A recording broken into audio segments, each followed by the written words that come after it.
Le produit par excellence pour limiter les mortalités dans un élevage de lapins, principalement en engraissement, c'est la capacité pour l'éleveur à adapter la ration de ces animaux en engraissement en fonction de leur poids.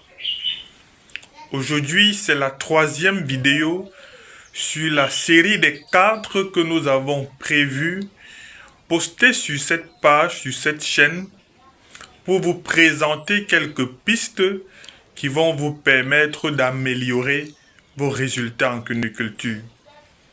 Ces pistes, il y avait dans un premier temps la maternité et le contrôle de la maternité. Cette partie a été divisée en 2. Aujourd'hui, nous parlerons de l'importance de la ration en engraissement.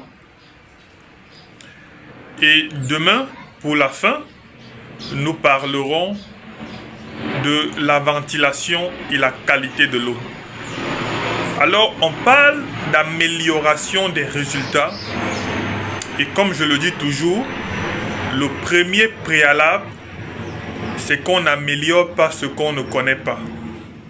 Donc, pour penser amélioration, il vous faut une gestion technique rigoureuse qui vous donne toutes les indications, qui vous donne toutes les informations sur votre élevage. Après que par la gestion, vous auriez les chiffres de votre élevage, vous allez faire une analyse comparative. C'est donc à partir de l'analyse que vous pouvez mettre sur pied un plan d'amélioration qui ira de la gestion de la maternité jusqu'à la gestion de l'environnement, en passant par le rationnement et la qualité de l'eau. Aujourd'hui donc, on parle de l'engraissement, de l'importance qu'il y a à engraisser ces lapins, à rationner ces lapins en engraissement. Je suis Bertrand Adjik, si tu me découvres pour la première fois. Sur cette chaîne, nous parlons de production et de nutrition animale, principalement de la cuniculture, parce que la cuniculture, c'est notre cheval de bataille, c'est notre cheval de Troie, et c'est la filière du devenir de l'Afrique. Donc, si tu as des projets en cuniculture, en particulier, ou en production animale en général, précisément porc, poulet de chair, poulet pondeuse, si tu as des questions sur la nutrition animale, tu es au bon endroit. Tu as derrière ton petit écran la personne qui a la capacité, qui a l'expertise, qui a l'expérience en tant que manager, te permettant de viser et d'atteindre l'excellence dans l'urgence. Comme signalé, nous parlerons du rationnement en engraissement. L'engraissement en élevage de lapins débute à 35 jours après le sevrage et s'achève au plus 2 mois après. Pour nos races qui ont une croissance, un gain moyen quotidien pas très élevé, avec des races un peu plus lourdes, l'engraissement va durer 40 jours au plus après le sevrage. Comment donc est-ce qu'il faut traiter ces lapins en engraissement pour limiter les mortalités? On a déjà dit par le passé que pour limiter les mortalités en maternité, il faut travailler. Donc la première étape pour limiter les mortalités en engraissement, il faut travailler pour arriver au sevrage avec un lot homogène.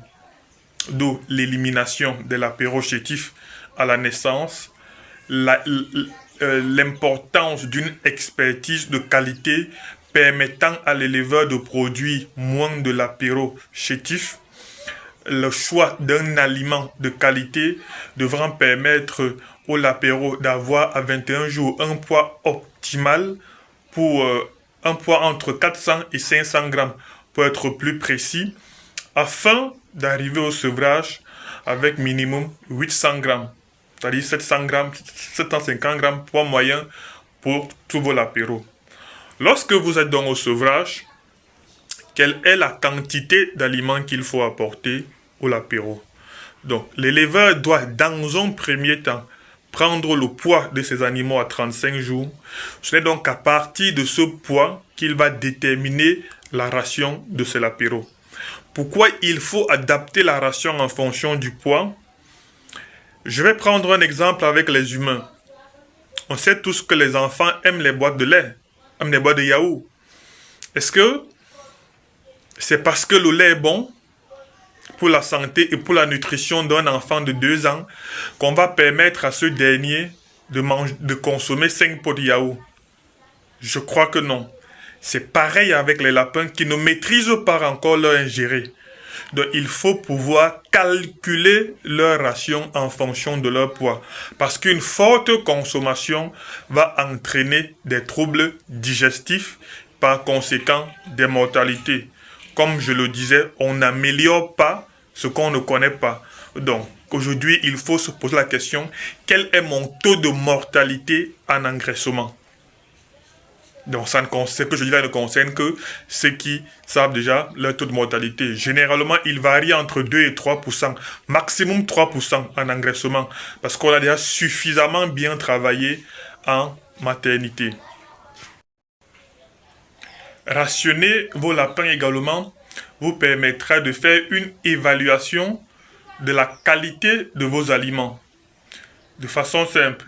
En dehors même de la qualité de votre aliment, avant d'y arriver pour l'explication, rationner vos lapins va également vous permettre de connaître exactement votre coût de production. Parce que des lapins qui mangent à volonté, vous ne sauriez pas quelle quantité est-ce qu'ils ont effectivement mangé pour atteindre le poids adulte. Le rationnement va également améliorer l'indice de conversion, c'est-à-dire l'indice de consommation.